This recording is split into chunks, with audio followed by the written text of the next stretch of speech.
One quiet afternoon, in a small village resting along the green hills of Europe, teacher Arlo, the old mentor who had stepped away from the classroom many years ago, invited a group of his former students to visit the garden he had tended for his entire life.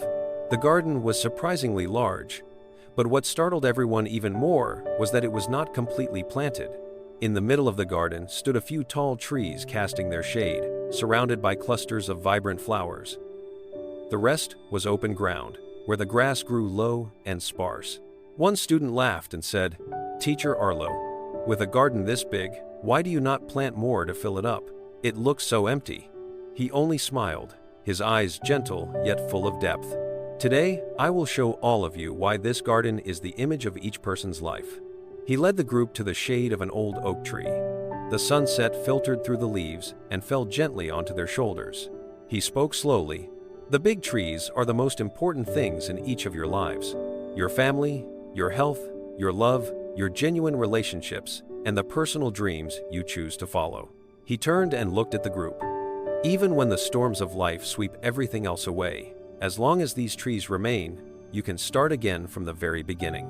Everyone stayed quiet, because each of them understood he was speaking about the things we often forget when we become too busy. Leaving the old oak behind, he guided them toward the flower beds that had been carefully tended.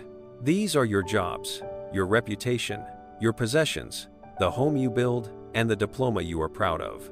They are beautiful, they are important, and they make your life richer." But he continued speaking slowly. "However, if one day these flowers wither, the garden can still survive. But if the big trees die, the entire garden will fall into ruin." The group nodded softly. His words were painfully true. We often trade our health, our families, even our emotions, just to keep planting more flowers, instead of taking care of the big trees. In the far corner of the garden, wild grass grew in scattered patches. He spoke softly but firmly. "The wild grass represents the little things we spend too much time on. Scrolling through the internet without a purpose, arguing over pointless things, shopping just for fun, and comparing ourselves to other people." He bent down and pulled out a small handful of grass. "If you let these grow first, you will have no space left for the things that truly matter." Everyone knew this was true, yet very few people were clear-headed enough to actually live that way.